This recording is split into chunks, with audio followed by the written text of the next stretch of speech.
सबसे पहले महादेव के चरणों में प्रणाम करती हूँ, मेरा प्रणाम स्वीकार हो। मैया पार्वती के चरणों में प्रणाम करती हूँ, मेरा प्रणाम स्वीकार हो। कार्तिक गणेश दोनों भैया के चरणों में प्रणाम करती हूँ, मेरा प्रणाम स्वीकार हो। सभी देवी दुर्गा के चरणों में प्रणाम करती हूँ, मेरा प्रणाम स्वीकार हो। आप सभी गुरु भाई बहन के चरणों में प्रणाम करती हूँ और महादेव से दया मांगती हूँ कि हे महादेव सब पे दया कीजिए, पल पल दया कीजिए। आज मैं जो कथा आप लोग को सुनाने जा रही हूँ कि एक भक्त ने महादेव का परीक्षा लिया। कथा बहुत सुंदर है, शुरू से अंत तक सुनिएगा और कथा अच्छा लगे तो मेरे वीडियो को लाइक करें। अगर आप लोग नए हैं तो चैनल को सब्सक्राइब करें, दोस्तों में रिश्तेदारों में शेयर करें। कमेंट बॉक्स में हर हर महादेव जरूर लिखिए। भगवान का नाम बोलने से, लिखने से, सुनने से सारी कष्ट सारी परेशानियां दूर होती है। और गुरु भाई बहन आप लोग से हाथ जोड़ कर विनती करती हूँ कि आप वीडियो को ज़्यादा से ज़्यादा लाइक कीजिए। इससे ये होता है कि जो महादेव के भक्त इस चर्चा को नहीं सुन पाते उनके पास आसानी से पहुंचता है। तो चलिए ज़्यादा बात नहीं करते हुए कथा शुरू करती हूँ। एक गांव में एक आदमी था, आदमी जो पूजा पाठ नहीं करता था। जो आदमी गुरु भाई बहन पूजा पाठ नहीं करता है उसको नास्तिक कहते हैं। तो क्या होता है, उसके गांव में उस आदमी के एक महात्मा आते हैं। महात्मा महादेव को बहुत बड़े भक्त रहते हैं। महादेव का चर्चा करना, कीर्तन करना, भजन करना, पूजा पाठ करना महादेव का यही काम होता है। 10 दिन के लिए उस आदमी के गांव में आते हैं। फिर ये आदमी जाता है उस महात्मा के पास तो पूछता है कि महात्मा आप मुझे ये बताइए कि अगर मैं कोई काम नहीं करूँगा और मैं रोज़ नित्य प्रतिदिन महादेव का पूजा पाठ करूँगा, चर्चा करूँगा तो क्या मुझे खाना मिलेगा? महात्मा कहते हैं कि हाँ, खाना तुम्हें भगवान जरूर देंगे। क्यों महात्मा जो थे चर्चा इतना अच्छा करते थे, इतना बढ़िया बढ़िया कथा सुनाते थे भगवान का कि गांव के सब लोग सब काम छोड़ छाड़ के और सबसे पहले चर्चा सुनने जाते थे। जल्दी जल्दी काम सुबह उठ के कर लेते थे और चर्चा सुनने जरूर जाते थे। इतना अच्छा महात्मा चर्चा करते थे महादेव का। फिर आदमी वो पूछता है कि क्या भगवान हर जगह होता है? तो कहते महात्मा कि हाँ, भगवान हर जगह होते हैं। तो उस आदमी जो आदमी था महात्मा से पूछा। अब ये आदमी सोचा, इसको विश्वास नहीं हुआ महात्मा के पास के बात कहने पे। अब ये महादेव का परीक्षा लेने के लिए एक जंगल में चला गया। जंगल में जाके एक घना पेड़ पे बैठ गया ऊपर और भगवान का लगा चर्चा करने, पूजा करने, भगवान का ध्यान लगाने। अब ध्यान लगाने लगा तो सुबह से दोपहर हुआ, दोपहर से शाम हुआ, शाम से रात हुआ। अब ये सोचने लगा आदमी कि अब देखता हूँ मैं कि मुझे भगवान खाना देते हैं कि नहीं देते हैं। महात्मा तो कह रहे थे कि भगवान पे विश्वास करोगे, भगवान का चर्चा करोगे, महादेव का पूजा करोगे, कीर्तन भजन करोगे तो भगवान तुम्हें खाना जरूर देंगे, लेकिन उसके लिए निष्ठा विश्वास होना चाहिए।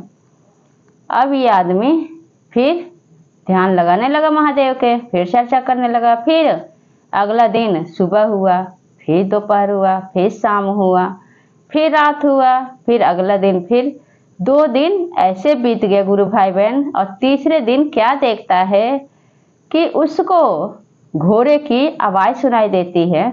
सुबह जब आवाज़ सुनाई देती है तो देखता है कि ढेर सारा घोड़े पे सेनापति बैठे हुए आ रहे हैं और आके जिस पेड़ पे बैठ के महादेव का चर्चा कर रहा था ये आदमी, वहीं पे नीचे बैठ जाते हैं। और सब सेनापति कहते हैं कि ऐसा करेंगे कि हम खाना खा लेते हैं और खा के तब यहाँ से चलते हैं।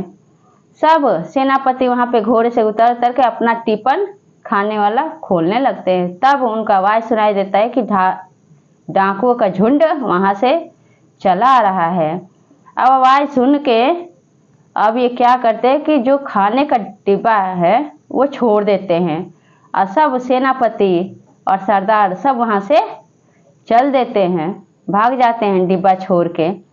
जब डाकू सब आते हैं तो थके रहते हैं, अब देखते हैं खाना का डिब्बा तो खुश हो जाते हैं।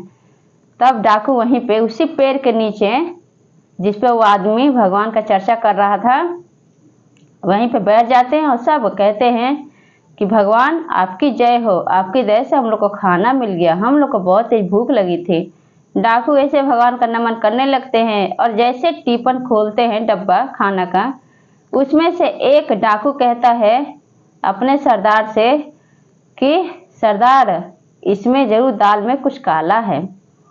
तो सरदार जो थे बड़े तो कहते कि डाकू से कि क्या काला है दाल में, अतः हमें लगता है कि इसमें कोई साजिश है, हम लोगों को हो न हो इसमें जहर डाल के रखा गया है मारने के लिए।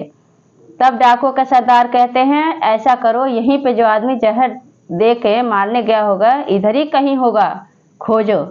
जब डाकू चारों तरफ फैलते हैं तो क्या देखते हैं, उसी पेड़ के ऊपर वो आदमी बैठा है। अब ये डाकू कहता है कि जल्दी नीचे आओ और इस खाने को खा के देखो ताकि इसमें जहर है कि नहीं।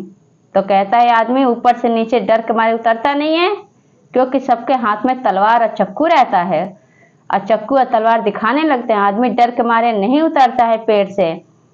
तब डाकू क्या कहता है, डाकू का सरदार कहता है कि ये खाना लेकर ऊपर जाओ और उसको जबरदस्ती खिलाओ, अगर जहर होगा तो पहले ये मरेगा, हम लोग बच जाएंगे। अब ये आदमी कहता है ऊपर पेड़ से कि नहीं, ये खाना कुछ देर पहले ढेर सारा सेनापति आए थे और वही अपना डब्बा छोड़ के यहाँ पे चले गए। आप लोग का घोड़े की आवाज़ सुने तो छोड़ छाड़ के भाग गए, क्योंकि जान तो सबको प्यारी होती है गुरु भाई बहन।